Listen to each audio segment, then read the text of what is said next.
Yes, hi, hello, and welcome to Gooncast. I'm James, also known as Saber0307 on Twitch, and I'm once again joined by Kat and Lee, as Hello. always.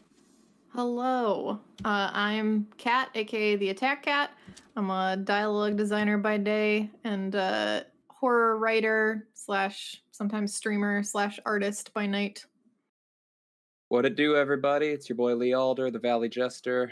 I am a fantasy and horror writer, and oh boy, I am so excited to talk about something that I'm fucking thrilled about.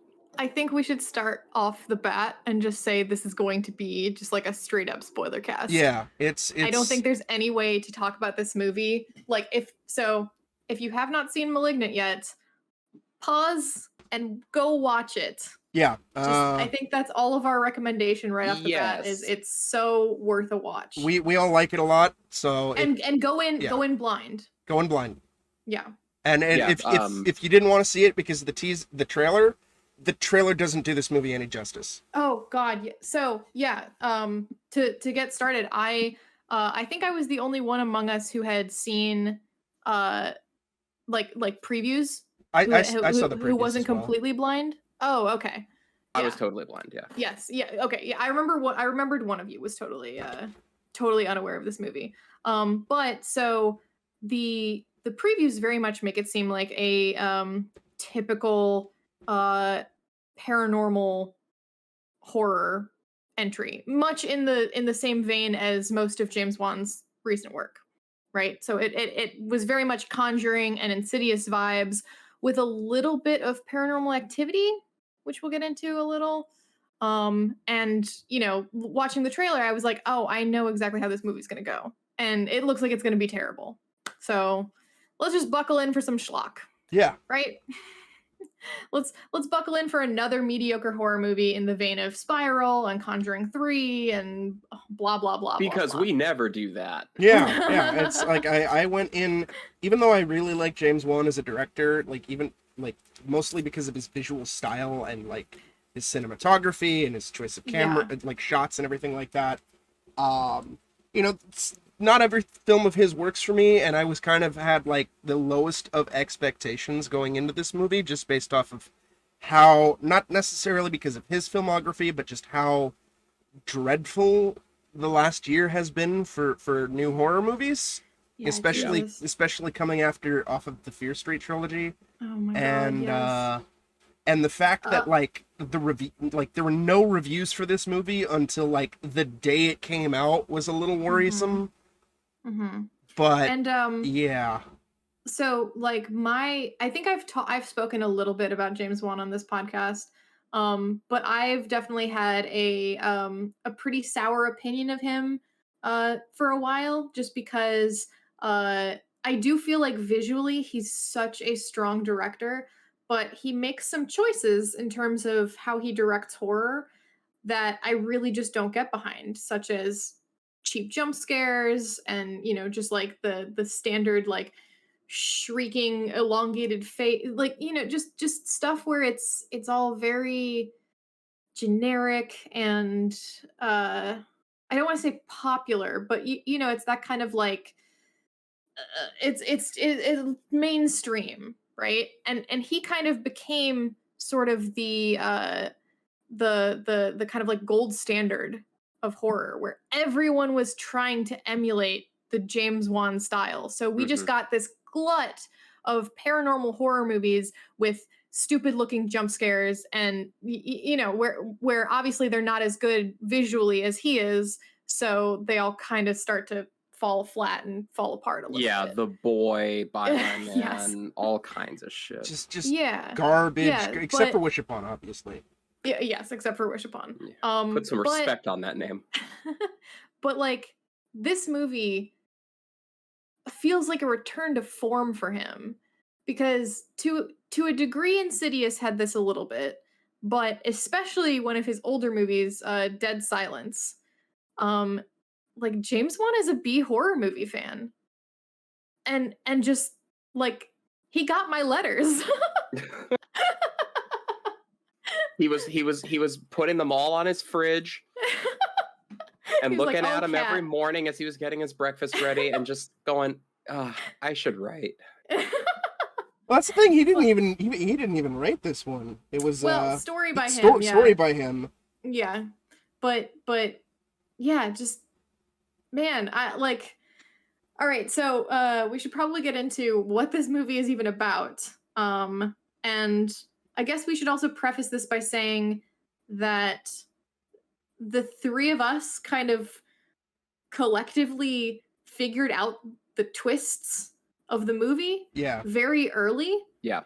Which was a thing that we complained about with Fear Street. But this is kind of part of the what makes this movie better than all of the other movies that have come out this year, in that it was nothing new for horror movie veterans like us, right? Yeah. Where we're like, oh, I recognize that tell as, you know, something out of this movie or this style of movie or, you know, what have you. But like just us figuring out and being like, I swear to God, if that's what this movie does, I will adore it. And then it fucking did it. Yeah. Like, Yeah. that's amazing. And that's a beautiful thing too, in that a lot of times when you're going through a movie that you can tell is going to hinge on a third act twist, Mhm. if you figure that twist out early, you feel like something's been taken away from you. You feel like a sense of the mystery has been robbed, and you just Mhm. feel kind of like, oh, now I just kind of got to sit around and play dumb until the twist. Whereas with Yes. this one, we figured out the twist maybe 25 or 30 minutes into the film, and it made it better somehow. Yeah. We were like, Mhm. there is no way they're going to do this. In Mhm. It just kept looking more and more like it was going to happen. yeah. God. In Fear So- Street, it was like, this movie's dumb enough to try to do this. Like Yes. the all of a sudden the cop becoming a bigot in the final 10 minutes of the movie, or Yes. the super obvious her name is C. Berman. C. Berman. Yeah. It's like, why aren't you saying her first name? Oh, it's because her Mhm. name's gonna be a big twist. Oh, the name is the sister, and it's not the other one who we could like. It's not. It's gonna be Ziggy because the other one's too fucking obvious, sort of thing. Mhm. Where it's just like, this is dumb. This was like little things that you might not necessarily notice until like a second viewing that So we noticed, and it was just Yeah. like, oh, Yes. are they doing this? But then also, like, this is a testament to how good James Wan is. I started a second viewing with Will, and I noticed something in the opening credits that I didn't notice the first time. That just literally, you know, again, spoilers from here on out. Yeah, this is the 100%. last chance. last If warning if you're gonna see Malignant, do it at this point. Get Yes, the fuck out yes. and watch the goddamn movie, and then come Yeah. back. But in the opening credits, which are brilliant and very reminiscent of like Seven and like the 90s and early aughts style of, you know, frantic, gross cut horror, there are references to conjoined twins. And I was just like, holy shit, 5 minutes in. Yeah. He's already like, here's a clue. Yeah. Here's Fucking another brilliant. clue. Yeah, it was fucking wild. Like we were all trying to guess what the fuck the killer was. Yeah. And then like I think Kat had the first guess. I forgot what it was. Well, I remember it was when she first it was when we had the scene where the tour guide from the underground was tied up, and we saw Gabriel moving around more clearly for the first time. Yeah. Because before that they were kind of employing a little bit of the like J horror influence, where it was this very kind of like bizarre contorted limbs moving and like long stringy hair and just like a dark figure, and you were like, oh shit, what is this thing? But then seeing him moving a little bit in more light, I was like, that looks like her. Like, that looks like her body type. And I, like, the wheels started turning in my head of, like, is it her and she's being controlled by, like, a spirit or something like that? Right? Because at this point, I was still under the presumption that it was going to be ghosts. I like Right. because there's that one of the trailers very famously has a VHS scene where it's a birthday party and the main character is a little girl and you see her like whispering to somebody and she's like and her mom goes, "Who are you talking to, Madison?" And she goes, "Gabriel." And I was just like, that is exactly the I think Paranormal Activity 3 because that's the when the main characters of the first two are little girls in the 70s and they're like, "Oh, who are you talking to?" And I forget the Paranormal Activity ladies' names, but they're like, "Toby." And Toby's the fucking demon ghost in their attic. And it's just like, oh, yeah, I know where this is going, right? But like that they use that trope so effectively. So yeah, I had guessed that and then I voiced to the group. I was like, "Do you guys think it's her somehow? Like she's like the person?" And then James just said, "I think it's a malignant tumor." Well, I mean, first Lee had his guess Yeah, too. my guess, like a quick rundown for the general plot is our main character has been trying unsuccessfully to get pregnant several times. She's had 3 miscarriages by the time the film starts. And once some traits of the supernatural force started to become more clear and it looked kind of like her, my guess was that it's one of her miscarriages, that it's the fetus from one of those failed pregnancies that was somehow allowed to grow into this creature. Yeah. And I thought that was just bonkers enough that they would maybe try that. And 100% that could have been a really like that could have been a feasible like twist. It could have been really good. And then big brain Saber. I know. James just said, "Oh, it's like the dark half," and all of us went, "Oh my god, it's the dark half." It was like it's a malignant twin. And it's like, oh, parasitic twin, oh fuck, oh god. And then I think I made a joke about it just being on the back of her head for like the whole movie, and like it's not. They actually do a kind of clever thing with like hiding him, but like when you get the first reveal in the flashback, the VHS flashback, oh my god, it's so good. The monster design is so cool. It's really good. Oh yeah. Yeah, it's the second. The second also you said it's on her back or like the back of her head. We started noticing shit about the fact that Gabriel was moving backwards, and his front was the back of a coat. Yep. And you see in some scenes, the like when he goes to stab somebody, it's like the arm is bent the wrong way, or he's moving and his legs are bent the wrong way, and you're just like, what the heck is going on? And then you realize, oh, he's literally piloting her backwards. And we also noticed some clever things that like I'm not entirely sure if this is like 100% true, but I was noticing because at some point he calls her on the phone, and I was noticing that she was kind of like doing tiny movements as he was talking. And in most horror movies it's like, you're acting, right? Like somebody's acting while they have a phone up to their ear and they're pretending to hear somebody in the background. But like if you watched her movements, and especially because the way that shot was framed, there was a mirror behind her so you could see the back of her head. You couldn't see any movement in the back of her head, but the way she was moving was in time with how Gabriel was talking. So it was almost like he was kind of like doing micro movements with her body as he was talking to her. And I was just like, fuck. Yeah, and they had some very clever ways to incorporate supernatural elements to keep you from pointing out what could be glaring plot holes. Like, I can't really get into it without mentioning what the beginning of this movie is. Thank fuck that a horror movie these days has the guts to do a good old-fashioned cold, brutal open. Like it's been a while, and to do it well in an impactful way, not a blow your load in the opening 10 minutes like Conjuring 3 did. Like have the first 5 minutes of the movie just be this over the top set piece to establish the threat that you're dealing with. And we've got a bunch of doctors who are struggling to keep an experiment under control, this patient, and they keep establishing that this thing has the power to manipulate and absorb electricity. Mm-hmm. We should also mention that the hospital, or the, like, you know, the building that they're in is very, very reminiscent of the hospital from House on Haunted Hill. Hospital / mansion, whatever.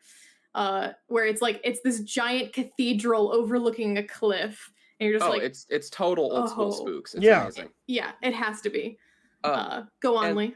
And they establish that this thing has a certain set of powers, and manipulating electricity and like audio waves is part of its power. It's able to manipulate like the overhead system in the hospital. Mm-hmm. So they're able to do things like have Gabriel make phone calls with Madison still in the room and visible. Mm-hmm. He's able to project his voice through the phone from the back of her head, which and just like manipulate the currents in the phone to make it call, and you know, it gives a reason that he's able to manipulate lights, which is always, you know, a big horror trope of like, of course when you're being stalked by the evil thing is when the lights start going out.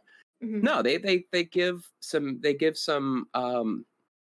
backstory to it. They give Gabriel a believable set of powers. Why the fuck not? You know, it's a horror movie.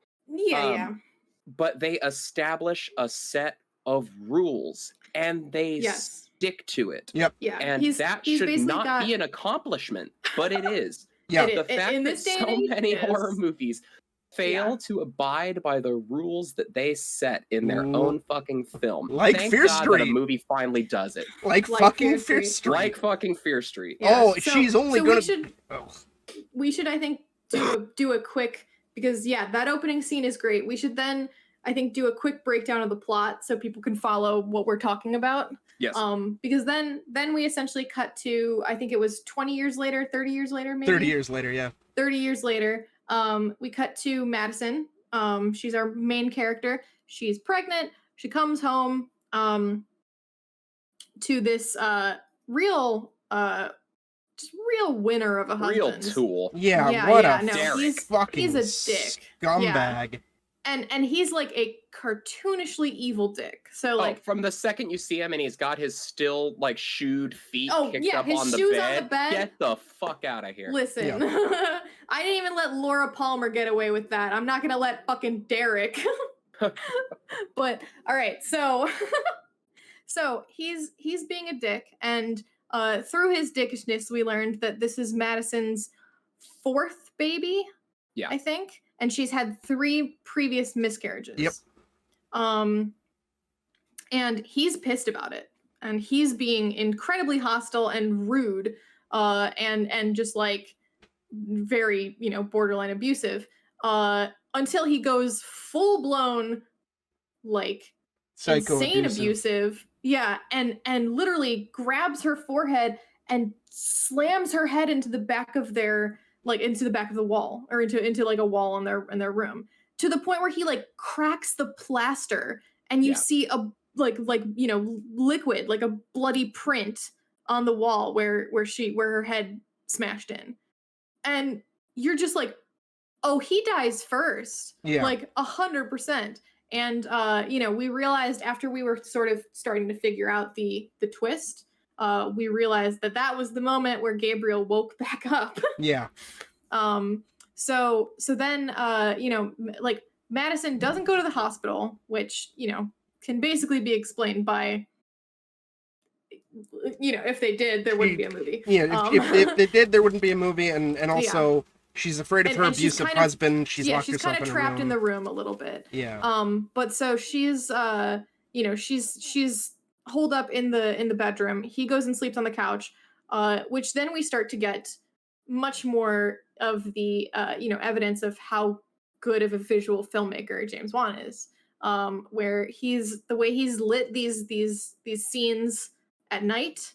I think Lee was the one who mentioned like his nighttime color palettes. I've got a note here about that. And the way James he moves Wan the camera, is the master.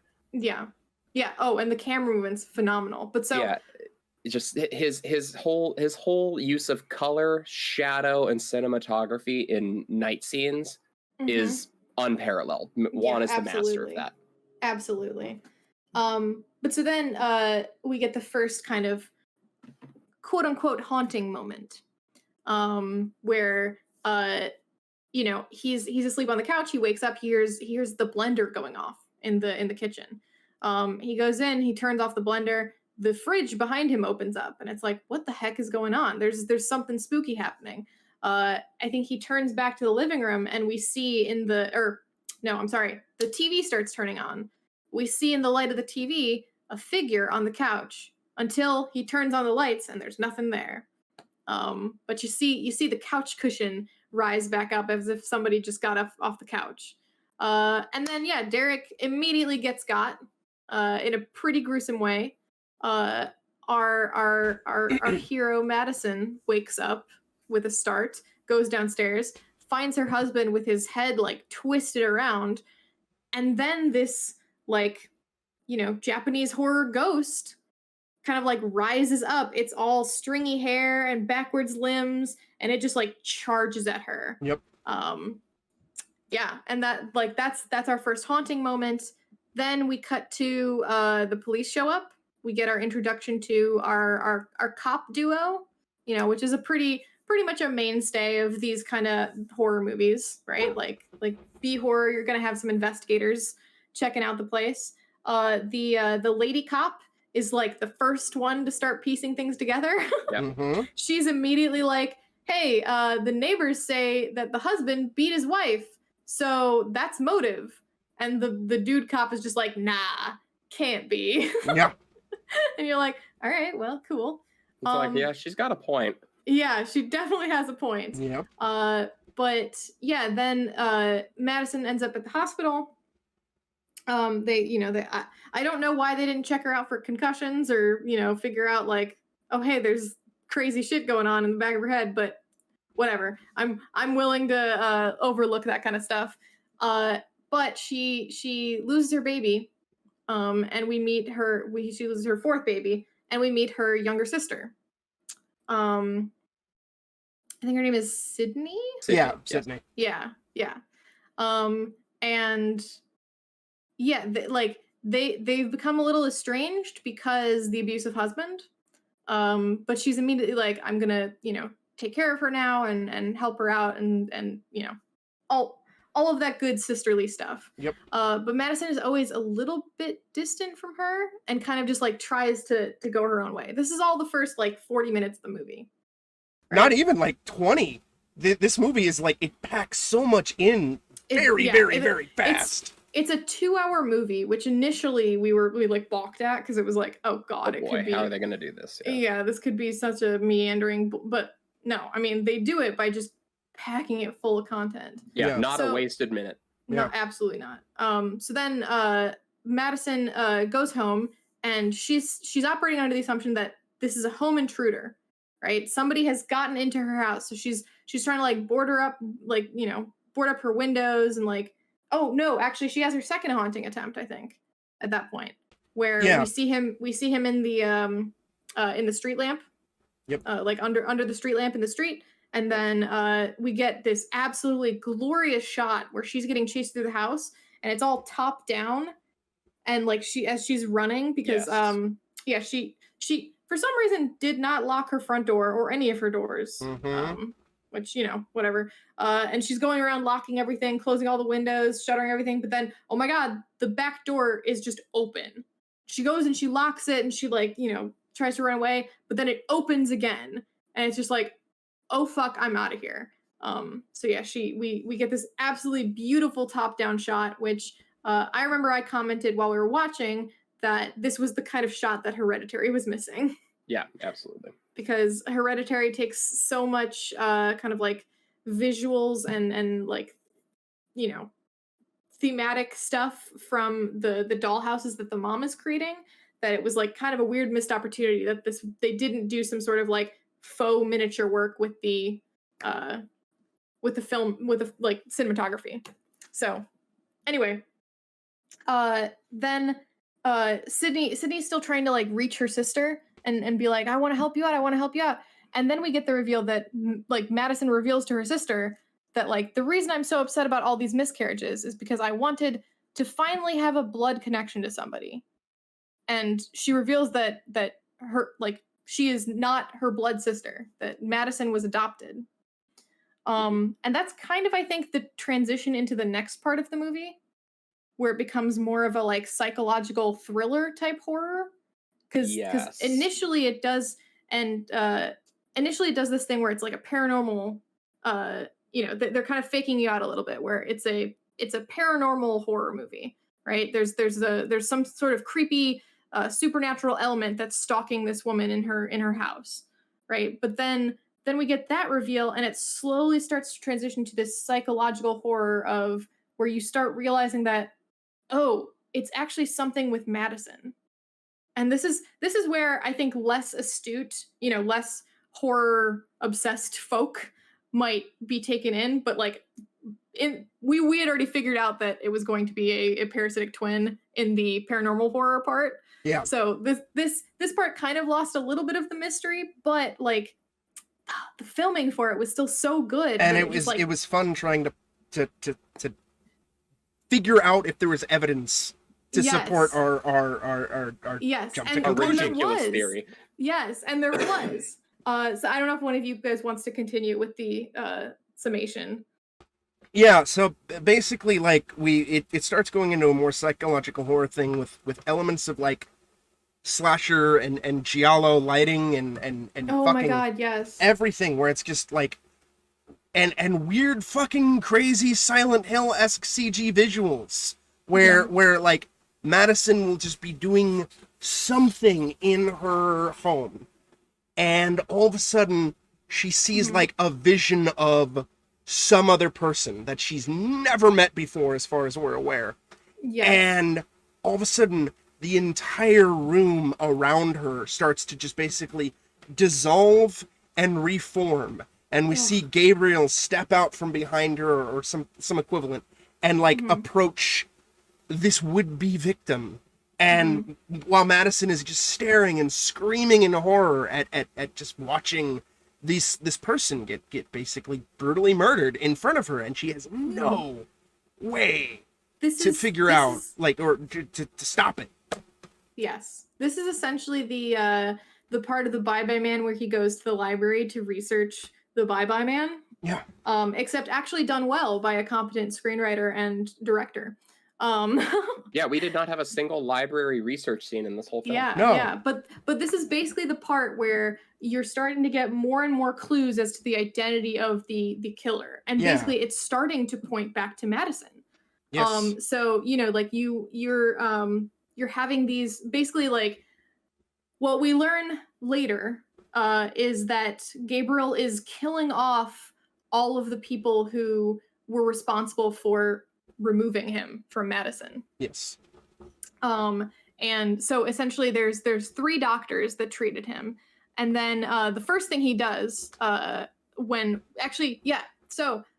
transition where she says, "I'm adopted."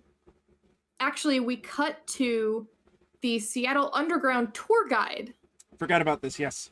And like at the time, like we didn't really think anything of it, and then like basically essentially she's giving a tour, we see the lights flicker, and we're like, oh shit, she's gonna get kidnapped, she's gonna get killed, but he kidnaps her instead and like holds her in this like creepy room.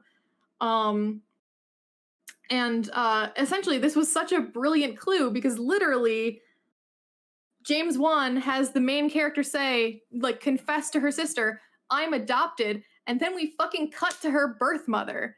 Yep. Without any of us knowing that at the time. Yeah.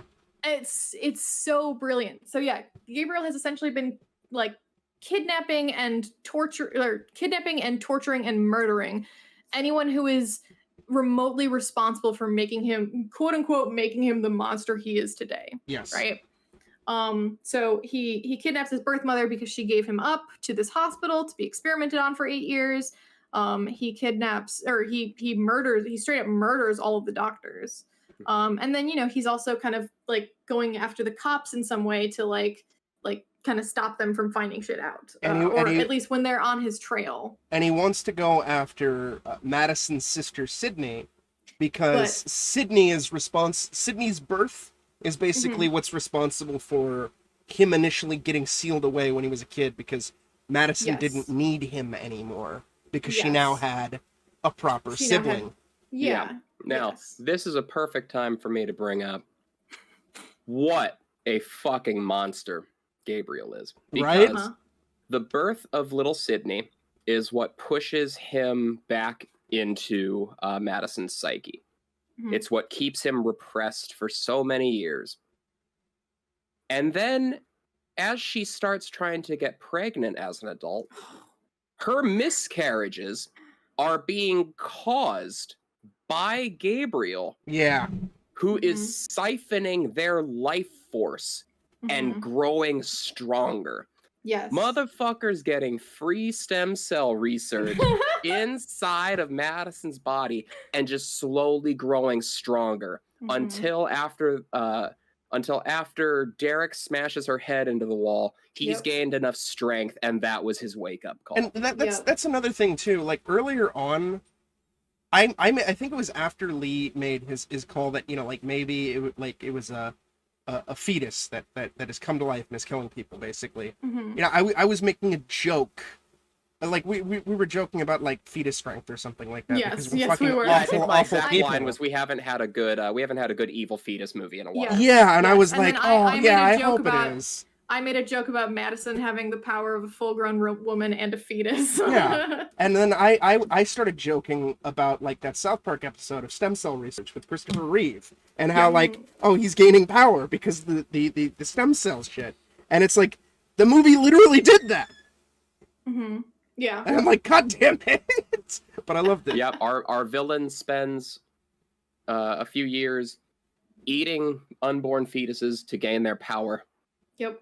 So that he can finally reemerge and awaken his psionic potential. Yeah. Yeah. So.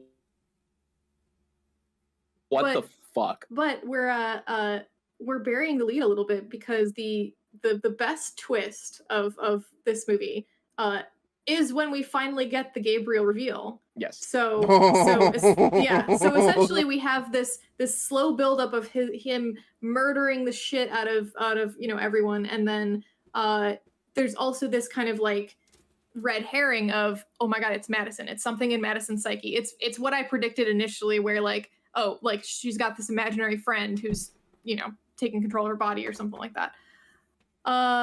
And they have a hypnotist come and try to like reawaken her memories.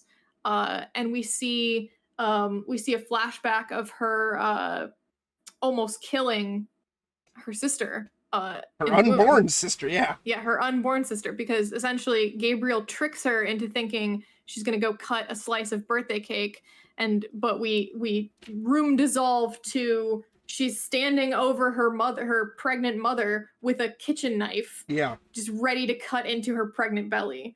And it's like, oh shit. And then at the tail end of this this hypnotist session, we see shots of the woman, her actual birth mother that we don't know yet. The woman in the attic. Shit. Sorry. The woman in the creepy room cutting herself free and then falling through a bunch of floorboards. And it turns out she was in the fucking attic of Madison's house the entire time. Yeah.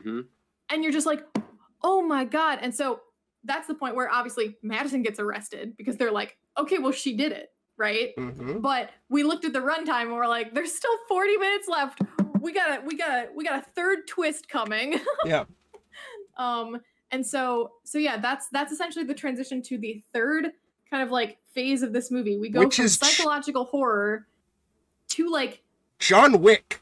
Yeah. Oh my god, it's insane. To like action horror. So literally, and we had a little taste of this when the main detective Kay. Yeah, Kay. Kakawa, something like that. Yeah. Kakawa, yeah. He's chasing Gabriel after he had just murdered the third doctor.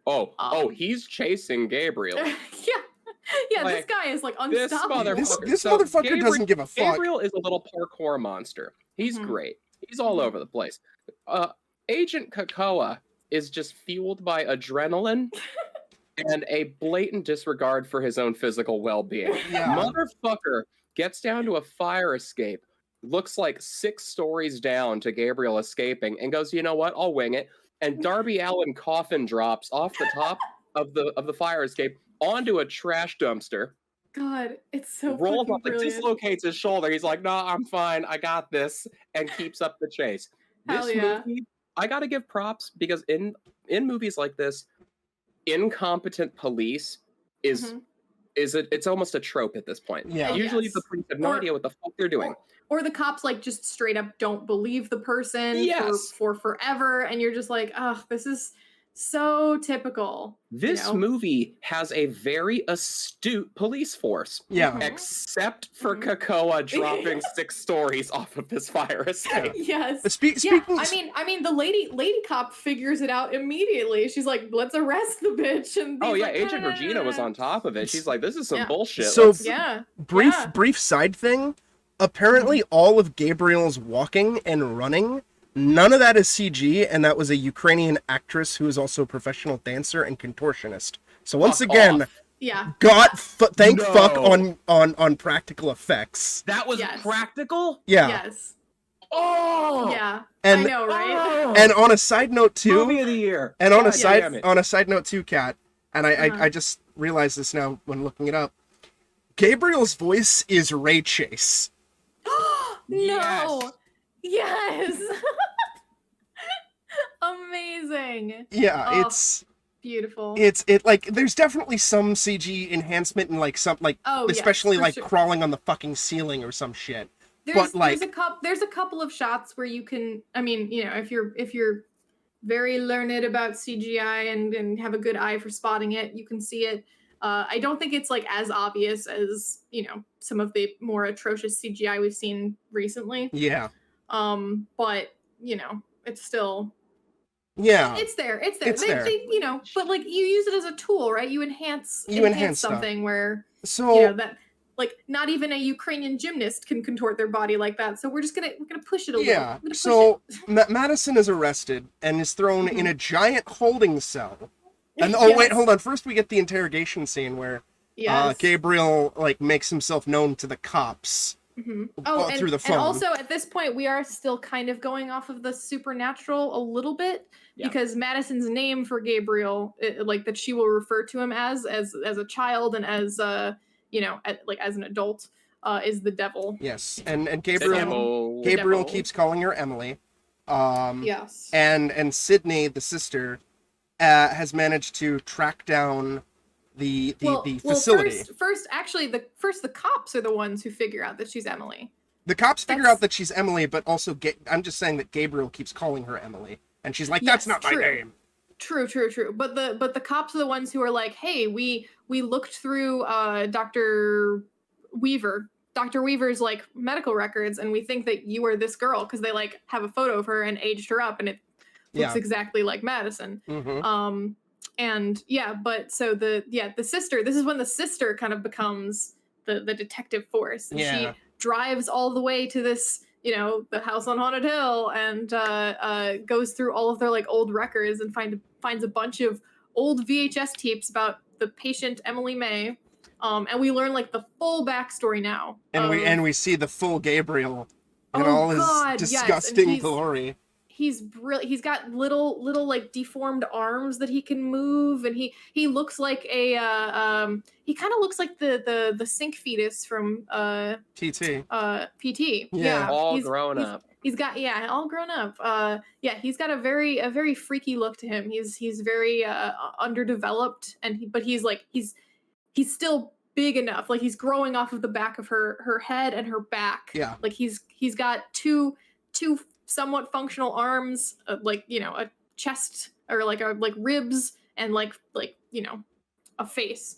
And we yeah, God, we learn first of all that the backstory of her mom, where she was raped and then gave up these children to this institute. Mhm. And you know, they're just like, and this was, I think, probably, you know, we kind of mentioned it while we were watching, like where it wasn't an immediate turnoff because that's kind of one, it's kind of a staple of B horror movies that this kind of, like a horrible act creates a horrible monster. Right. And two, that it wasn't really, it wasn't overly focused on. It wasn't glorified or wasn't shoved in your face. Yeah, it wasn't like a grotesque kind of thing. It was Yeah. this horrible thing happened to a little girl. Her parents weren't supportive of her at all. And then essentially her baby was a monster. So she's just like, yes, I'm giving it up to this institute where they're going to experiment on these children essentially for years. So yeah, we see Serena is the mom. Yeah, Serena May. So we get the reveal then that the tour guide that was kidnapped in the attic was her mom, her birth mom, and she's now in the hospital recovering from being falling 3 stories, I guess. And yeah, we get this great sequence told in these VHSs where Dr. Weaver's explaining what Gabriel is, that he's like a super advanced tetranoma, I think that's what it's called. Tetroma? Yeah, tetroma, I think, yeah. Yeah, where it's it's a tumor with eyes and teeth and hair. That's essentially the result of a failed twin absorption in the womb.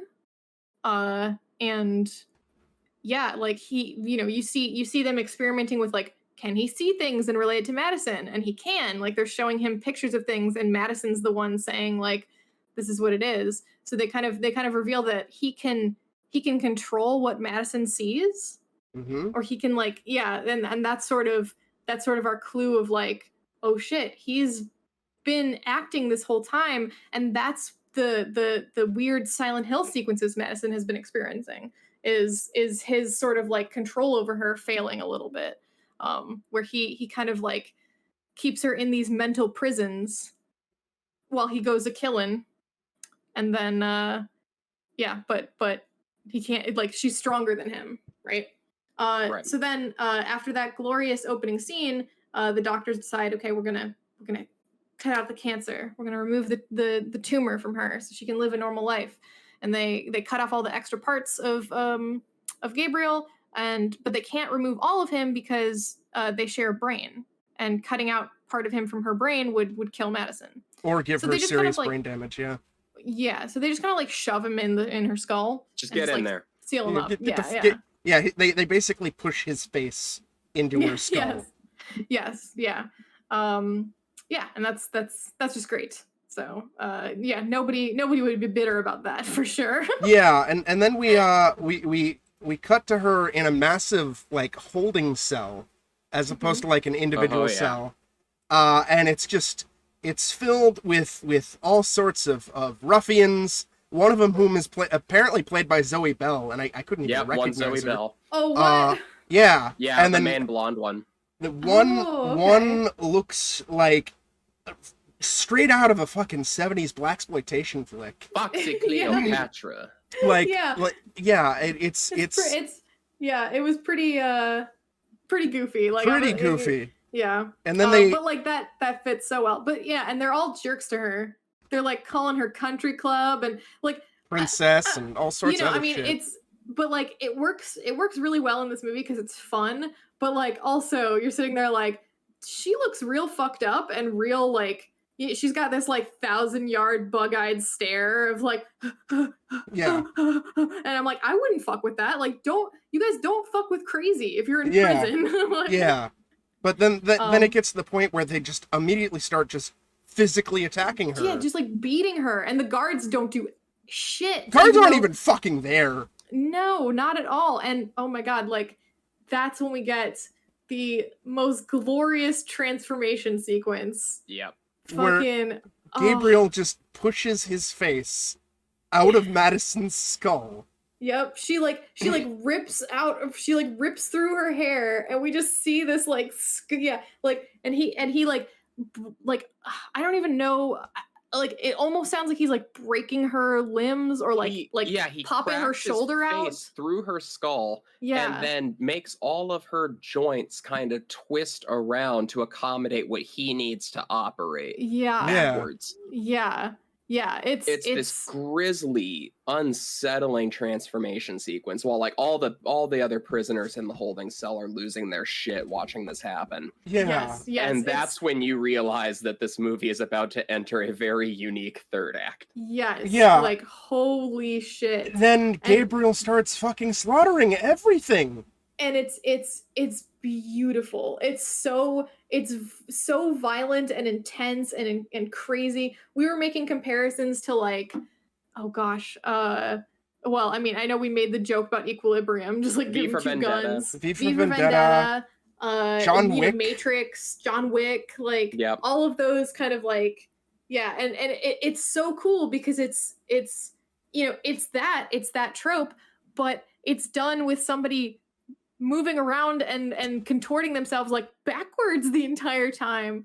And the cool thing is for these action sequences now, you can see Madison on the back of his head. Yeah. Yes. So she's just like passed out, but you can see her face as he's moving around, and you know, I'm sure it's just a like a mask on the stunt person, but like it's so effective and so cool. Yeah. And then finally the cops, like the fucking prison guard shows up and he's like, hey, and Gabriel, you're not allowed to kill 20 ladies. And no roughhousing in there, like, ladies. No roughhousing. Yeah. And then Gabriel kills him and gets out, and then we get another extended murder spree of Gabriel in the police station. Yeah, of Gabriel murdering everyone in the police station. And it's this insane action martial arts gun sequence. Oh my god, you guys, we forgot to talk about the dagger. Right. We forgot the weapon. So when he goes to kill the first person, the Dr. Weaver. Dr. Like, Weaver. when we're first introduced to her, there's like an establishing shot of her house, and we see this trophy. And I don't think any of us really gave any thought to the trophy at all. Nope. Period. It's a good establishing shot of just showing, oh, this is Dr. Weaver's house. That's her name. Okay, we know this. And he kills her with the fucking trophy. And then he takes the trophy home with him. And the first sequence where he's like in the attic with the kidnapped woman, the Madison's mom, he's like using an like grinder and all sorts of metalwork tools to reshape the trophy into a fucking bladed weapon. Yep. He converts this trophy like into a katar, like into a punching dagger. Yeah. And it is such a weirdly unique sort of visual that it creates. Like once he's got the blade, Gabriel has this really unique like appearance, like an icon. He's got his iconic look as a horror killer, like long black coat, the hair always over his face because they want to hide the reveal, walking in this really disjointed backwards manner. With all of this darkness and blue lighting, there's a gleaming golden blade. Yeah. And it's just so perfect. And part of that trophy is just the word excellence. Yeah. Yep. Which this movie certainly is. Yeah. Yes. And yeah, he starts murdering all the cops, and the cops are like doing everything they can to like shoot at him, and he's like, again, it's fucking John Wick. It's V for Vendetta. Yeah, it's Gabriel Wick 3, Cerebellum. Yep. Yeah. Yeah. There you go. Beautiful. Damn it. Thank you. And like there's even this glorious thing where like the two main cops finally show up at the very end of the action sequence. And all of the other cops are getting just like ripped apart. Yeah. And then there's gunfire coming from all directions because they're just trying to shoot Gabriel. Yeah. And then basically those two cops are like the two left standing. Kikoa gets his arm broken by a chair. Yep. And Regina gets her stomach slashed open. But like Gabriel backs off due to additional gunfire and like tries to escape. And like Kikoa and Regina are like, they're wounded and they're just trying to get out of the fucking room. And Gabriel gets to the other side of the room and picks up a fucking chair and fucking Hail Marys this goddamn chair. It. And it hits Like both Drew of them. Brees tossing dimes down God. the fucking field. It is phenomenal. Like, all of us, I think, busted up laughing. Yeah. Or, God, I remember I did. I was just like, what I the was- Oh, he fuck? beans them with it. It's Yeah. great. He nails them. It And was it's not a little wonderful. chair. It's one of those big, like, sink into it wooden chairs. Yeah. Like a fucking Fucking oak great. chair. God. Like, It's and wonderful. see, this is the thing that, like, I feel like, because this movie has been a little bit split in terms of critical reception and in Yes. terms of audience reception, and I think this is probably where it starts losing people, Yes. because like the three of us, this kind of shit is like our jam, right? It's like, so insane. especially because it's done not just well, but it's done with sincerity and honesty. Yeah. It's not he's not like, making Sharknado, right? Yeah. And he's not making Alien Covenant, where he thinks he's being super sincere about how deep and thoughtful his movie is, but it's really just a bunch of B-movie schlock that really fails at even that.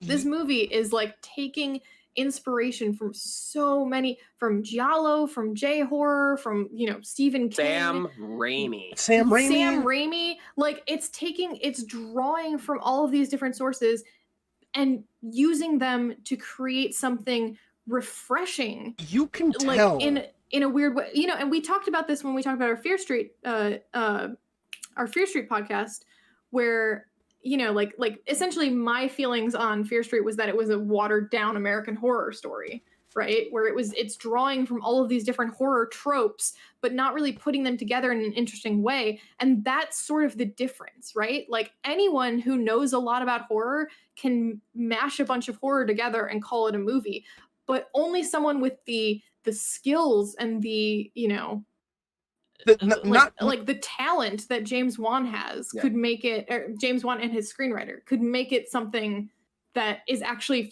fun and engaging, even when we predict what's going to happen 20 minutes into the movie. Not just that too, but like, you can fucking tell, just like, if even whatever your thoughts are about James Wan and his 2 Conjuring movies and the 2 Insidious movies and all that shit, you can fucking tell he loves the horror genre.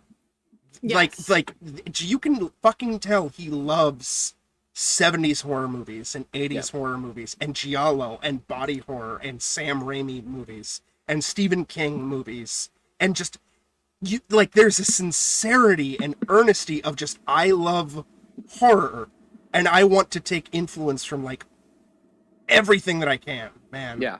Mm-hmm. That's something that you need to keep in mind when you're going into this film, is it's campy by design. Yeah. This movie is channeling B horror, and not in like a derogatory way of like, oh, it's not good enough to be A. No, B has its own distinct flavor. Yeah. Yes. This movie's dripping with it. This movie's self-aware as fuck. This is a deliberate B horror movie, and it's not the, okay, we're going to try to make a bad movie, because B horror is not necessarily bad, but there are a lot of bad B horror movies. But it's that sort of schlocky, like, out there weird bullshit, right? Yeah. Like, I mean, and James Wan is certainly this isn't his first rodeo. Dead Silence is a great example of a B horror movie. Oh yeah. Like, it's fantastic. So if you like that kind of James Wan and maybe have been lukewarm on his more recent things, like me, like, this is a return to fucking form. It's just it's so fucking insane, man. It's like, I know you weren't like super keen on Drag Me to Hell, like you said last night, but it's like, you can still tell like Sam Raimi, like, Drag Me to Hell was a passion thing for him. There's a bunch of Evil Dead in this. Yeah. Yes, yeah. I think my issue with Sam Raimi, and similarly with it's kind of my same issue with James Gunn and his horror movies. where at a certain point I'm like, this isn't scary. This is just gross. Like Sure. you're just being like weird pus leaking out of everything kind of. Like I rewatched. So you're saying you love Slither? I was just gonna say I rewatched Slither recently, and I was like, this movie's a lot more rapey than I remember, and like, yeah, it is. I'm just like, all right, I can like, because I remember being very lukewarm on Slither. Like I remember there was like one moment that I remembered, and everything else I kind of like forgot about because I was just like, I didn't like this movie that much, and I rewatched it, and I was like, oh, I see what I forgot about. So yeah, obviously, like I like torturing myself clearly with a bunch of nonsense, but yeah, let's finish it up with the end of the movie. So the end of the movie is Gabriel is going to the hospital because he wants to kill his birth mother and Sydney. Well, he doesn't necessarily know that Sydney's going to be there. Sydney's going to be his final victim, but he wants to get to the birth mother. Sydney and Madison or Sydney's heading there to try to stop Madison. Krakoa, since he only just has a broken arm, he goes to try to stop Madison. He's ready to go. Sydney gets there and is like trying to talk to the birth mother. James, that arm was just holding him back anyway. It's true. Yeah. And now he's at full power. That's right. And we get this great moment where Sydney's stopped by a security guard, right?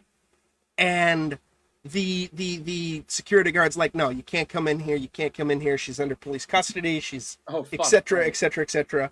And all of a sudden the electricity starts getting fucked with. So you can tell Gabriel's nearby. But all of a sudden, like, the dude starts, like, grabbing his chest in pain. And this was like, oh my god, he has a pacemaker. And, like, right when I said that, he goes, oh, it's my pacemaker. It's acting up. Oh, my chest is burning. And his pacemaker literally fucking explodes in his chest, killing this poor fucking security guard. As Gabriel comes into the room. And then fucking, like, as Sydney's trying to stop him, he just fucking throws a hospital bed on her. And I'm just, god damn it. It's wonderful. Every time you think the movie peaks in the third act, no, it finds some new way to keep astounding you. And then, yeah, Krakoa shows up and just immediately gets bodied. He's not dead, but he gets... He's not dead, but he's like, he gets stabbed in the shoulder and is like knocked the fuck out. And he's like, take one out, man.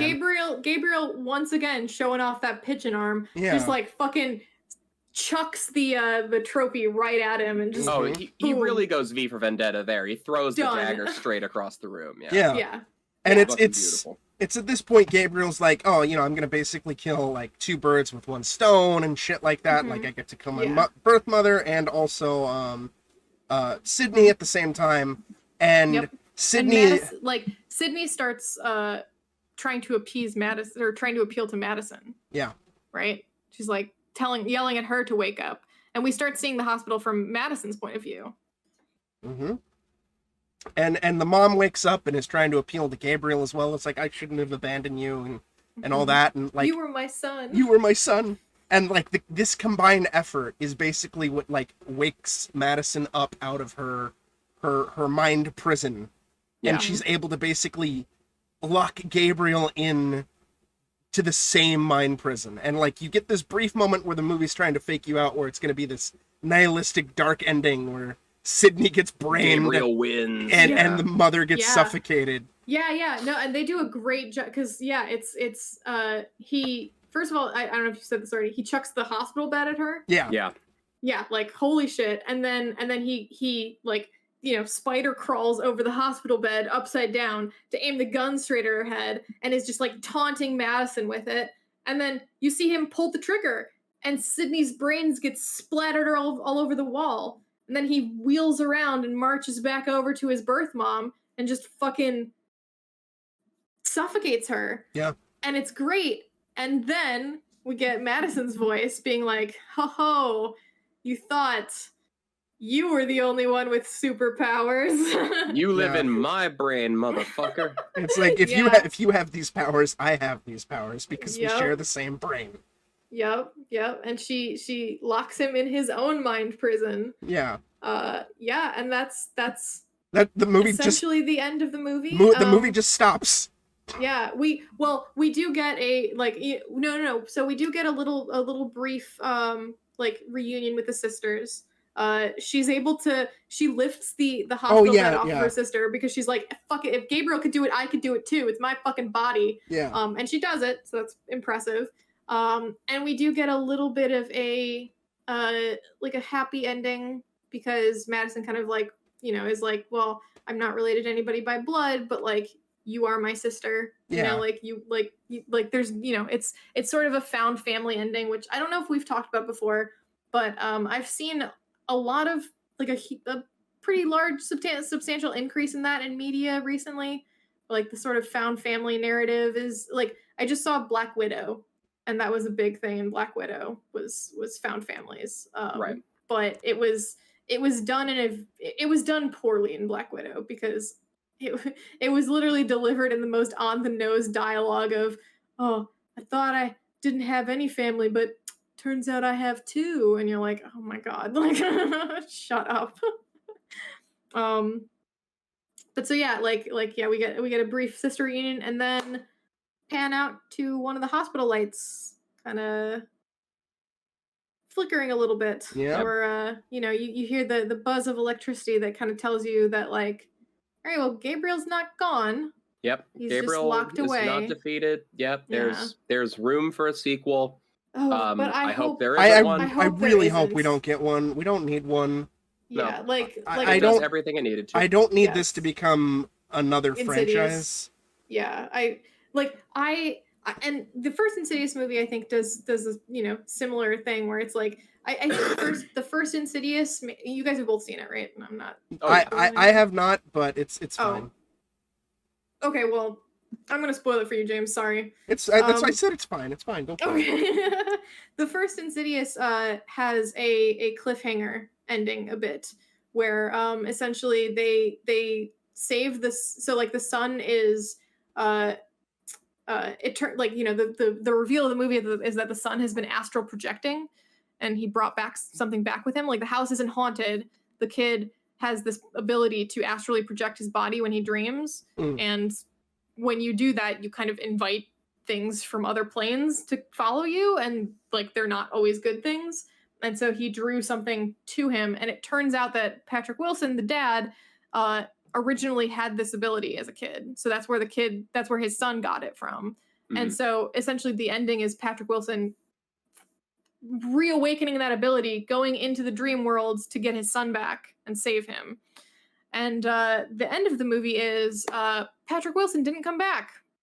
It was instead whatever was kind of like tormenting the son decided to take over Patrick Wilson's body. Oh no! And we get like a final shot of the of Lynn Shay's character, her psychic character, like taking a picture of him, and that picture revealing the spirit that is actually now inhabiting Patrick Wilson's body, and then she gets killed, and that's the ending of the movie. That's like credits, yeah.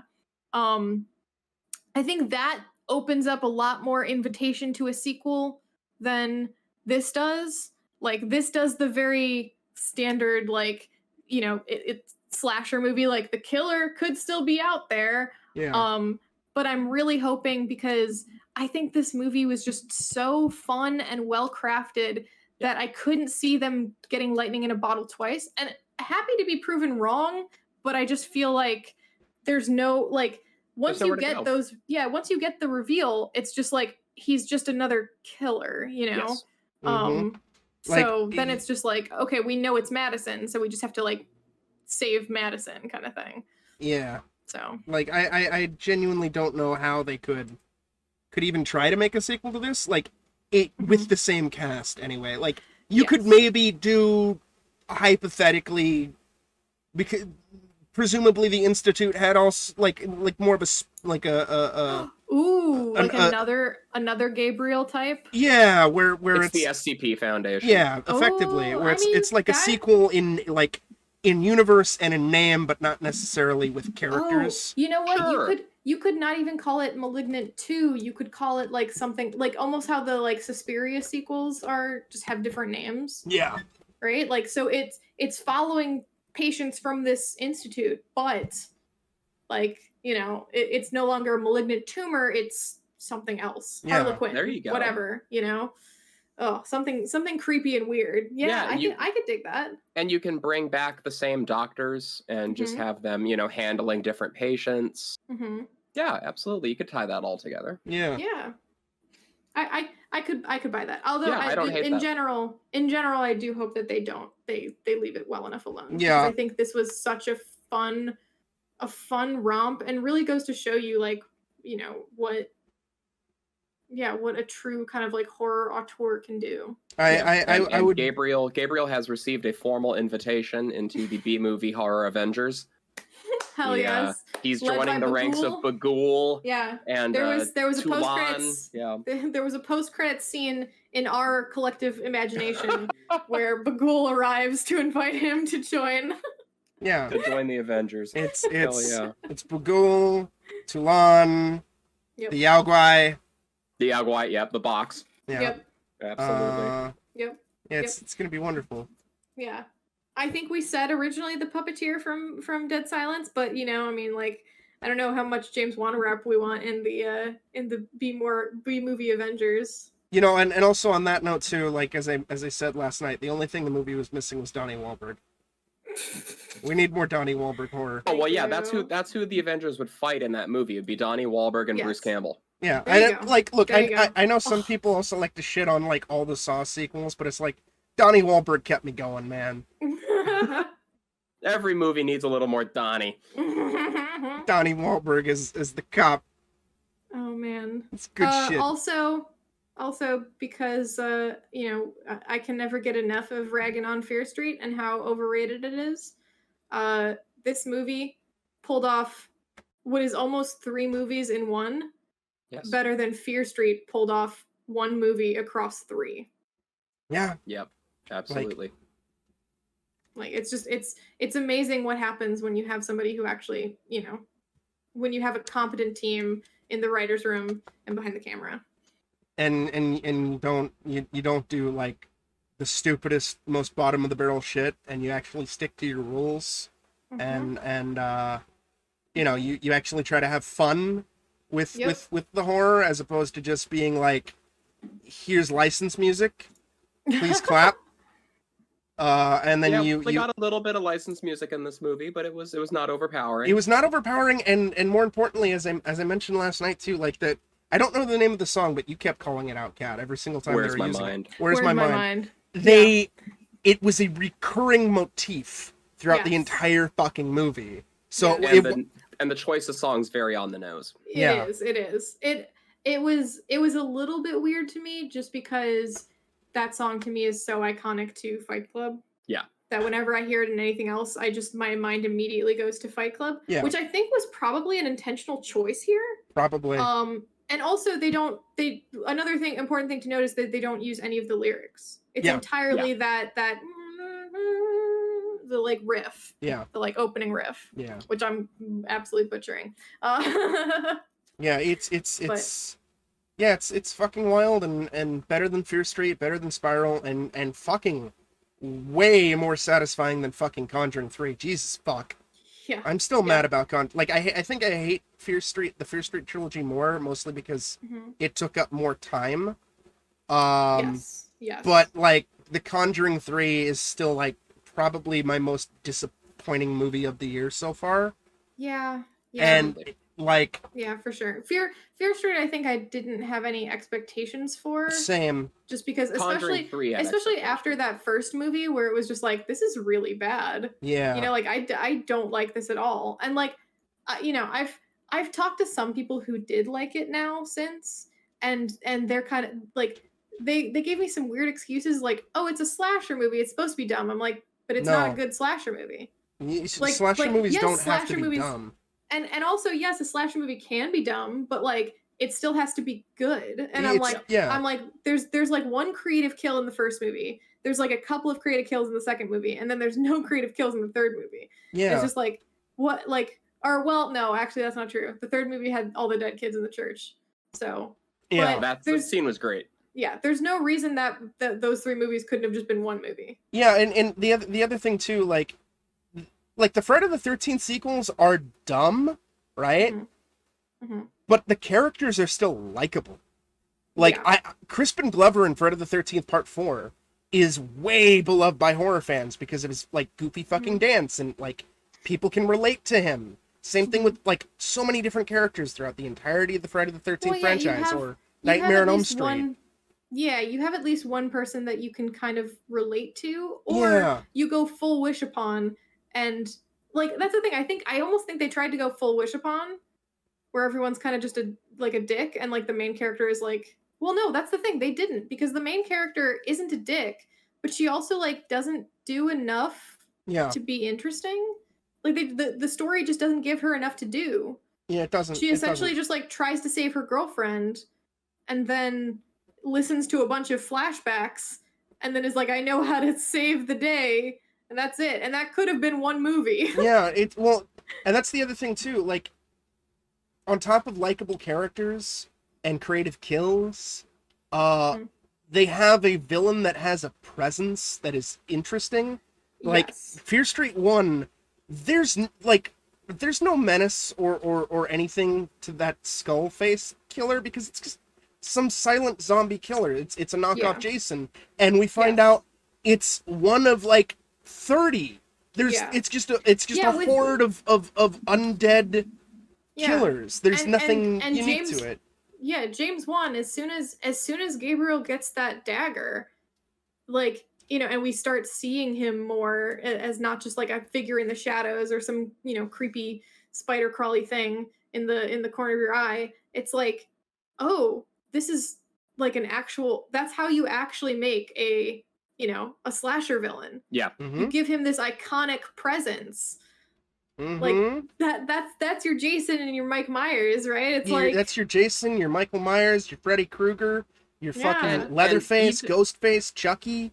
Yeah, and even if some of his appearance traits aren't necessarily like distinct, like, okay, the long black hair has been done by like Bagul before, you know, the trench coat has been done by Jigsaw, but then you've got this. I think I made a comment about how the trophy kind of reminded me of like the Pyramid Head Saw, or just like that shape gave me Pyramid Head vibes too. So yeah, he's not like 100% unique. No, but that combination of elements together, and with that golden blade, like as his iconic, you know, piece of equipment, like he comes together into his own unique being, and that's so nice these days. Yeah. Like, something that stands out from the crowd isn't just some, you know, CG supernatural force. You know, the jarring movements, which when you said they're practical effects, Jesus, that's spectacular. It's that's I mean, like, if you like Fear Street, cool. If you like the Fear Street trilogy, cool. But it's like, don't tell me that you like it because it's a slasher movie. Slasher movies are supposed to be dumb, when it's like they can be dumb but not also insufferable. Yeah. Plus, I honestly, like, I can see why people might enjoy the Fear Street trilogy, because if you like American Horror Story, this is kind of more of the same. Yeah. You know, so it's like, and American Horror Story is hugely popular, so I get it. It's that kind of, it's pop horror, right? Where it's the, you know, people who I don't want to say like real horror fans, because that's really gatekeepy and stupid, but people who do more of a deep dive into horror and are more like, you know, my whole fucking aesthetic is horror, right? Like I am a horror writer. I do, you know, horror things in my downtime. I play almost exclusively horror games and watch exclusively horror movies. So obviously I have more of a like discerning palette for what I like, just because I've developed it more. Yeah. Right. And that's nothing, I'm not ragging on anybody who doesn't have, you know, thousands of hours of horror experience like I do, right? Like it's just as long as you're not ragging on me for not liking Fear Street, because I'm sitting there, I'm like, I've seen this before and I've seen it done better a million times, right? Yeah, and I also just hate the notion that it has to be done because it's slasher, because Candyman, Scream, Nightmare on Elm Street, the original Halloween, there are plenty of really intelligent slasher movies out there. So it's like The Stepfather, the first one, not the shitty fucking remake. Fucking Tucker and Dale versus Evil. It's poking fun of it and everything like that. Yeah, excellent. Like there's so many. Trick or Treat, Midnight Meat Train, My Bloody Valentine. Midnight Meat Train. Yeah, like there's so many intelligent, well-executed slasher movies. So it's like, it doesn't have to be dumb. If you want to make a dumb slasher movie, that's fine. Just don't make it insufferable. But I mean, if you like Fear Street, that's cool. Just don't be a dick about it. Not that anybody you were speaking to is a dick. I'm just in general, my stance on everything. Yeah, the person I was or the people I talked to, most of them were kind of apologetic about it, honestly, because like I'm very much like, I didn't like Fear Street, and they were kind of like, oh, why? I enjoyed it. Like, I thought it was just dumb fun kind of thing, and I'm like, I don't want to take away your dumb fun, like everybody's allowed dumb fun. God, we like Wish Upon, for fuck's sake. Exactly. And like, I'm a huge fan of found footage movies, even though all of them are so stupid. But it's just like, they're dumb fun. I like watching them just because I'm like, yep, I know exactly how this movie's gonna go. Like, literally, I'm just like, found footage. I just want to see some cool, some interesting, creepy shit that happens. Some, dumb kids getting their dumb comeuppance, and that's it. I'm a big fan of 80s action movies, especially the dumber the better. Like Commando, which the entire fucking movie is written in one-liners. Or fucking goddamn the Invasion USA with Chuck Norris. Death Wish 3, where it's just Charles Bronson murdering everybody.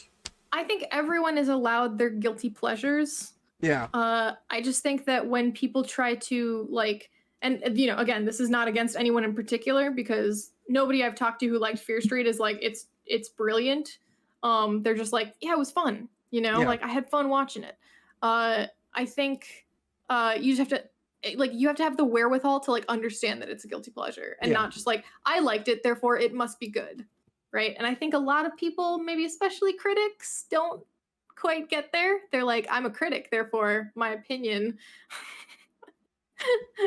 carries way more weight because I can assign a number to it and people will believe it. I can talk out of my ass and not even know the slightest bit of the genre. It's like, like that one thing you sent me of the reviewer for Halloween Kills, where it's like, the original Halloween was just ripping off a Texas Chainsaw Massacre. It's like, no. You're like, okay. Psycho, Peeping Tom, like Black Christmas. Right. Like, you could say there's a lot of films and games and books and any form of media you can say that's just a rip off of this other thing. And in some cases you might be right, but in other cases it's kind of just like, yes, people are inspired by other things. And that's cool. Yeah. That's cool when an artist says, oh yeah, I really liked, whatever. So I, wasn't like, when James Wan says, I like Giallo, therefore I made a Giallo inspired movie. Yeah. It's like, cool, dope. Yeah. Nobody's going to be like, it's such a Suspiria ripoff. It's like, yeah, okay. it's a ripoff of the New York Ripper. The only thing missing was the duck voice. Well, excuse me, there wasn't a silly like girl who didn't understand what witches were until 3 old dudes mansplained it to her. Thank you very much. It's not a Suspiria ripoff. and Kat, I'm sorry if you forgot what time you're living in right now, but you're not allowed to pay homage anymore. You're only allowed to shamelessly rip off. Mm-hmm. Yes. And stick licensed music and shit. And talk about the devil. True. Kind of as a like sort of side thing or something I think might be fun to include in this podcast, is because all of us are kind of like so familiar with different like horror movies. I think maybe having like recommendations for if people liked Malignant, where to kind God. of find more in the vein of this kind of thing. Yeah, I mean, one I have to start with, and it's something that it's gonna sound kind of obvious for people who already like listen to our ramblings, but you gotta see Sinister 1. The first Sinister is fantastic. Yeah. Bagul is a fantastic horror entity. It doesn't quite go as like off the rails in the way Yeah. that Malignant does, but a lot of its atmosphere and pacing is just what's sorely missing in horror these days. Yeah. So I always got to throw a bone to Sinister 1. It does a lot of the horror in that movie is conveyed through what you don't see and just through the like Ethan Hawke's performance. The only and I can't even remember if I mentioned it on this podcast or on stream or whatever. The only thing I don't like about that movie is just one shot of slow motion dead kids. Because Slow motion dead kids Yeah. jumping Yeah. on the living room furniture. 3 in the Goofiest morning. shit that just takes you right out of the fucking movie. Yep. Other than that, though, I really, really, really dig Sinister 1. And yeah, it's... Yeah. Gabriel definitely has some Bagul vibes. They hung out in high school. They drifted apart a little bit. Yeah, you know? but they still send each other like Christmas texts. They took Gabriel's a little bit like thrown off by the whole like hanging out with a bunch of dead kids thing. But Bagul you know. found Slipknot, and Gabriel's like, "Man, what happened to you?" Yeah, in terms of used to be cool. I would be cool, I man. would say in terms of a slasher movie that is intelligent, and I briefly name dropped it earlier, that also completely goes off the fucking rails in the most glorious way in the third act. No pun intended, but The Midnight Meat Train. Yeah. Yeah. Oh God, yes. Great Yeah. movie. The third act of that one is, and that one, yeah, that one's a really good one where it builds up this nice mystery, and you just get this like really increasing like tale of like obsession and you know that sort of like vibe of you know, this gritty underground that the main character is slowly peeling the layers back on, and then it just throws you straight to hell. Yeah, it's also like a really, really, really good performance from a younger Bradley Cooper. This is kind of back when he was mostly known as like douche bro from like Wedding Crashers and The Hangover and everything like that. And he's really good. Yeah, and then Vinnie Jones is super fucking menacing as Mahogany. Oh, Vinnie Jones rules. It's so fucking good. Trick or Treat, I would also recommend. But it's a great little Halloween movie that isn't Halloween, you know.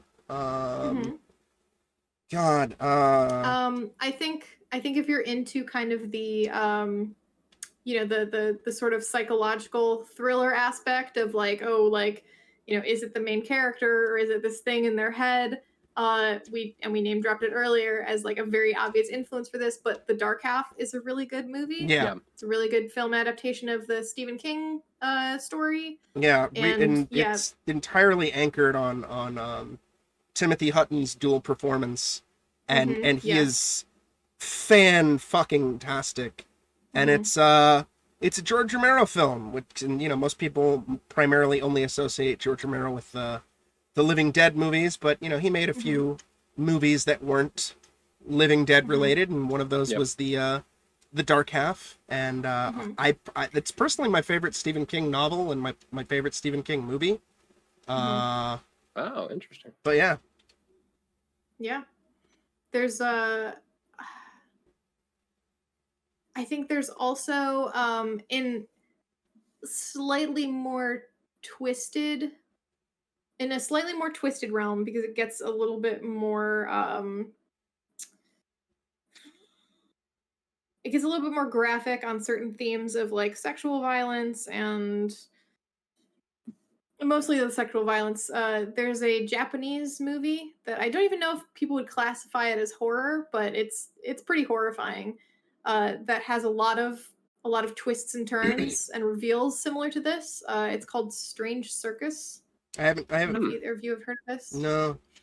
I watched it in college rather, and yeah, it's pretty fucked up, but it does have a lot of the sort of, you know, reveals and twists and turns. It doesn't quite genre hop like Malignant did, but it does kind of carry through that theme of like family and, you know, whether or not like the true identities of things, and you know, like, yeah, it's Oh yeah, this sounds deranged. I'm looking up some info on this. yeah, I feel weird recommending it, but Oh, I'm yeah. like, this is kind of what like I got reminiscent of. It's essentially I think the boilerplate like you know, elevator pitch for it is there's this novelist who's been writing these like horrifying stories about this girl going through like horrific abuse as a kid, and she's like a brilliant novelist, and I think she kills off the character, and it's sort of a bit of a mystery. Like, she gets this new young assistant who it seems like is trying to figure out whether or not the young girl in the story is her. And yeah, it goes places. Yeah, this sounds interesting. I'm Yeah. gonna make a little note to watch this. This sounds Yeah. cool. Yeah, it'd be a good watch party. I don't know if we should necessarily talk about it on the podcast because it is very dark. Sure.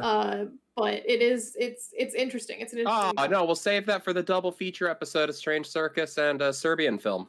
There you God, go. No. Yeah. I mean, but that is like that's like the vein of it's. I don't think it's not as bad as Serbian film. I would It's hope pretty not. bad. Yeah. But I like, would hope not. I'm Oh. that idiot. I'm that idiot who watched that movie twice. oh my God, I Because watched it. Oh, God. I got through it the first time and I Mhm. went, wow, that was fucked up. And then like a couple of years later, someone brought it up on Reddit, and I'm Uh-huh. like, that movie couldn't have been as bad as I remember. And so Oh. I went back and rewatched it and went, you know what? It's worse than I remember. Yeah. I still I- haven't seen it, but I have seen Oh. Cannibal Oh, Holocaust. it's gnarly. And Yeah. Cannibal Holocaust is probably Ca- the Cannibal second Holocaust most is also vile, really- the yeah, second really most well-known. vile horror film I've ever seen. The first I being had- Salo. Salo, Fuck Salo. yeah, Salo. yeah. Fuck Solo's that still the movie. worst. I had I had a period of my life after college where I had a friend, like me and this friend of mine in Baltimore, were just like, let's try to watch the most horrifying shit that we can possibly dig up. And yeah, Serbian film was definitely one of them. And yeah, I completely have it blotted from my memory. That's how like That's awful good. that film is. Oh, Your life is better off that way. you It know, really genuinely is. And I'm just like, I don't like, part of me is like, I should watch it again to like actually remember it, but I'm like, I don't know if I have the strength anymore. Like, I'm not 22 anymore. You know what I'm saying? I just thought of another recommendation in regards to a Oh yeah, Serbian film is not a recommendation, yeah, by the way. it's not. But in terms just to make it clear. in terms of a movie that is so much like heavily embracing and paying loving homage to B horror, and also genre flips, Mhm. Overlord, Yeah. Oh yeah. where it Hell just yeah. it goes from like, all right, it's this World War II movie, and there's some spooky horror shit going on, and then it goes full fucking Resident Evil. Yeah. Yep. I fucking love Overlord. Oh, I was you like, know this what? movie is what the fuck. I got one more to throw out there, and I don't know how I haven't brought this movie up before, but I think because it's just so niche, like there hasn't really been a reason to bring it up. Mhm. My old man got me into this movie a number of years ago, back when I still lived with him. It was one of those horror movies that they constantly put on rotation of like, you know, the premium channels of like, give the late night people something to watch. Yeah, of course. So this piece of shit is called Reeker. Reeker. Reeker. Reeker is a Reeker. slasher movie that takes place at an abandoned truck stop in the middle of the desert. A bunch of people get stranded there. And, you know, a lot of the tropes, like electricity doesn't work, cell phones don't get a signal, all that fun stuff. They are stalked and systematically killed by the titular Reeker, who is he's a creature that is like in a constant state of suspended decay. So cool. The first indication that he's showing up is you just have the overwhelming stench of death. And like you can't get close to him because like the power of his scent is too powerful and you just like get nauseated. He can teleport. He's like a creepy zombie mummy man. It's the dumbest fucking movie. Like he wears a gas mask because his own stink is so vile. Oh my god. And it's like this movie's bonkers. And for some reason, I had to watch it every time. Those damn slasher movies where it's like, this is like decidedly awful, but just the right kind. Is Michael Ironside in this movie? Michael Ironside is in this. I'm down. Okay, yeah, we're watching this. Is. Reeker kicks ass. It fits perfectly in that vein of like, this is B horror and they know it. Cool. So yeah, people go watch Reeker. Yeah. I'll also throw one more out there that I know Kat really likes. It kind of genre flips a little bit. Dog Soldiers. Hell yeah. I'll give any excuse to talk about fucking Dog Soldiers. Yeah, that's a good one. That's a good fun B horror movie. Yeah. Everyone talks about vampire movies. Everyone forgets about good werewolf movies. Yeah, and that's true. It's basically like Aliens, but with werewolves set in like an isolated fucking Scottish farm. Yep. And it's fucking wonderful. It's like what if the fucking SAS from Call of Duty had to fight werewolves, and it's great, and it has intelligent protagonists who just don't want to fucking die. And beautiful effects for 2002. Oh yeah. Yes. Yeah. Yeah, There's a lot of practical stuff, right? A lot of practical, and it holds up. Yeah, the werewolf costumes are fan-fucking-tastic. Yeah. And they look so weird and different, but still definitively werewolfy, and it makes it great. I love it. Oh man, cool, good Rex guys. Yeah, Malignant. Absolutely watch it. Go watch it. I'm pretty sure I'm gonna like pick a showtime where I think no one else will be there and go see this in theaters. Yeah. Like, damn. Like get one of those weird noon showings where I know I'll be alone. Yeah. So I don't have to worry about like the fuckheads out there. I used to go to the theater at my theater back in like my hometown in Illinois. Used to have like 10 a.m. showings. Oh hell yeah! Fuck yeah! Like you go to the IMAX and you're the only one in the IMAX theater. It's awesome. You know, I want to see Gabriel on the big screen. Yeah. On that note too, I watched a YouTube channel that I follow, the Cinema Snob, and he did a review of *Malignant*, and he liked the movie a lot. But he gave a little anecdote because he saw it in theaters, and it was only him and one other couple in the theater, and despite the fact that the theater was empty, they picked seats that were like close to his, and they were a talking couple. Oh god. So midway through the movie, he's just like, fuck this assigned seating crap. There's nobody in the goddamn theater. Yeah. Yeah, just go somewhere else. Just get out. God damn it. But yeah, that's one thing I don't miss about movie theaters, but I also usually only went at weird times. Sure. Gotta get that like 3 a.m. BVS showing. Oh god. Get your discount. Yeah, that's when I saw Batman v Superman. It was like 3 a.m. with my sister. Fan-freaking-tastic. Oh, that sounds... We riffed it the whole time. Yeah, that's it wasn't a super late showing, but I think it was like it might have even been opening night, like at like 8 p.m. or some shit. Me and two friends went and saw the movie Stay Alive Oh, The slasher movie about, you know, like you die in the video game, you die in real life.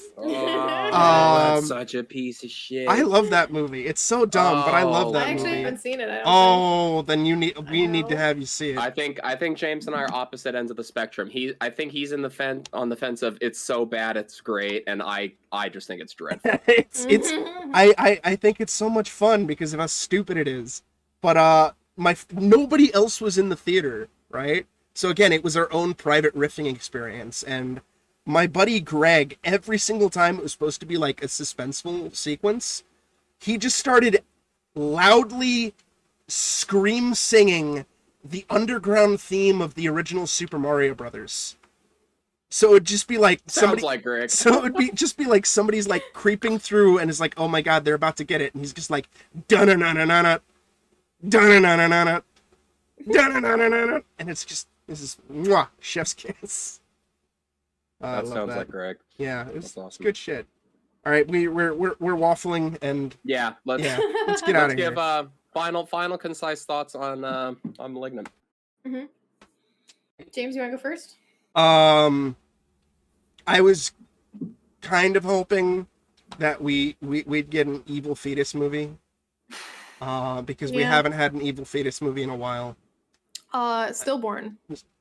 I haven't seen Stillborn though. You should watch Stillborn. I will. Good evil fetus movie. But Sort of. Instead the movie went full dark half, and I love it. And this is so far my favorite horror movie that has come out this year. Although, admittedly, I have not seen the new Candyman yet. I'm just still waiting for when it is streaming, because I am not gonna go to the goddamn theaters ever. Not until the shit's done. Yeah. I want to find a way to send James Wan money without going to a theater. Yeah. Just like be like, hey, your movie's great.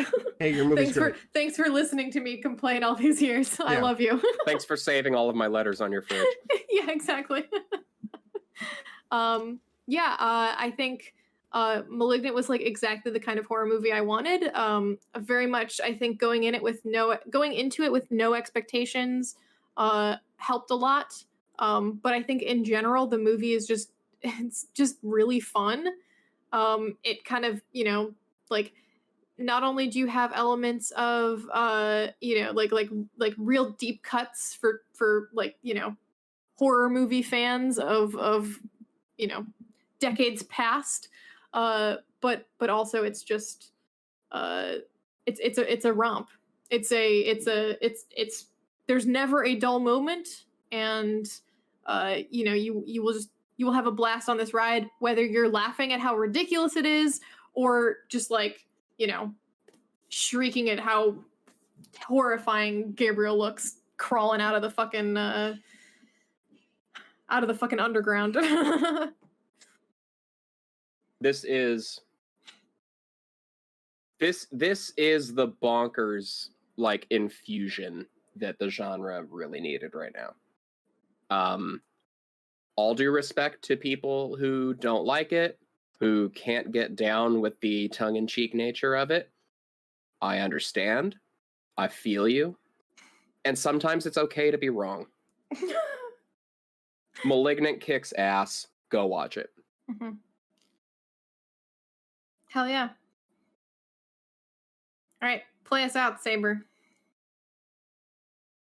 You guys gotta outro yourselves. Yeah, that's true. That's true. All right, I'll go first then. So once again, it's the Attack Cat. We're probably going to be streaming more horror soon-ish. I got a lot of horror games thanks to our main host Goon sending me Murder House and a bunch of nonsense. Murder House. I'm probably gonna be checking out Medium. I might go back and check out the new content for Ghost of Tsushima. That's kind of just been on my docket for a while. It's not very October, or Halloween centric. So I'm kind of like dealing more with horror now. But yeah, that's basically gonna be it. Just gonna be streaming more, maybe the Medium, maybe more Mist, maybe more Nancy Drew. We'll see. And definitely more mummies and ghost hunting nonsense with these two. Yeah. As always. And this was once again your boy Lee Alder, the Valley Jester. I'm streaming over on Twitch at twitch.tv/Valley Jester. We're finishing up. Actually, by the time that this podcast comes out, we'll have finished Kingdom Hearts 2. I'm going to be finishing that tonight. Damn. And then we're going to be gearing up to switch into Halloween mode. Going to be doing RE2 Remake, blind playthrough. Going to be doing The Consuming Shadow, which Saber was kind enough to acquire for me. Beautiful. Oh, yeah. And we're going to be leading up to the main event, which is ideally on the day of Halloween. I will be playing Illbleed. Oh, yes. Which will be wonderful. Amazing. And I should have a new post up on my website quite soon, leealdercreative.com. A little bit of a nonfiction piece entitled Ghosts at Every Intersection, which is about my current journey in sobriety and recovery. So cool. something Nice. to look into there, which is Awesome. a little exciting, a little scary, but yeah, very fun. Yeah. Hell yeah. Good on you, dude. Thank you. Yeah. And this is me, James, aka Saber0307 on Twitch. You can find me doing a bunch of horror game shit for Back to Ghoul, because I'm the fucking asshole who starts fucking celebrating Halloween at the end of July.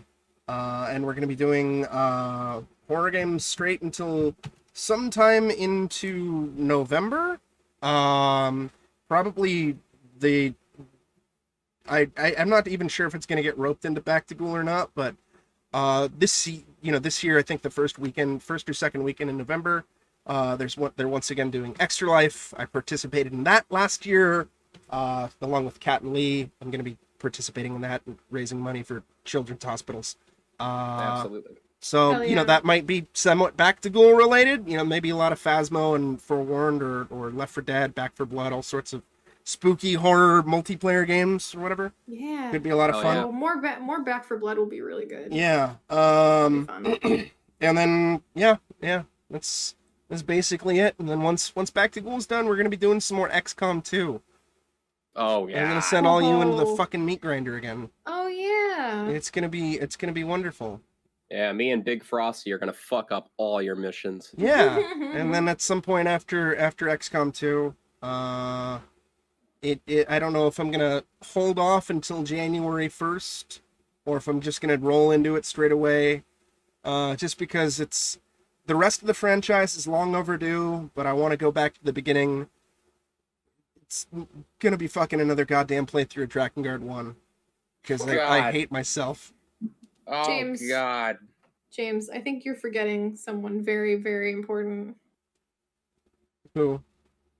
We need to find out what happens in all the Corpse Party sequels. Well, I mean, yeah, that's gonna happen as soon as fucking Walter's free. Walter, if you're listening to this, I miss you. I miss you, Walter. Stay busy though. I don't want to play Corpse Party. Yeah.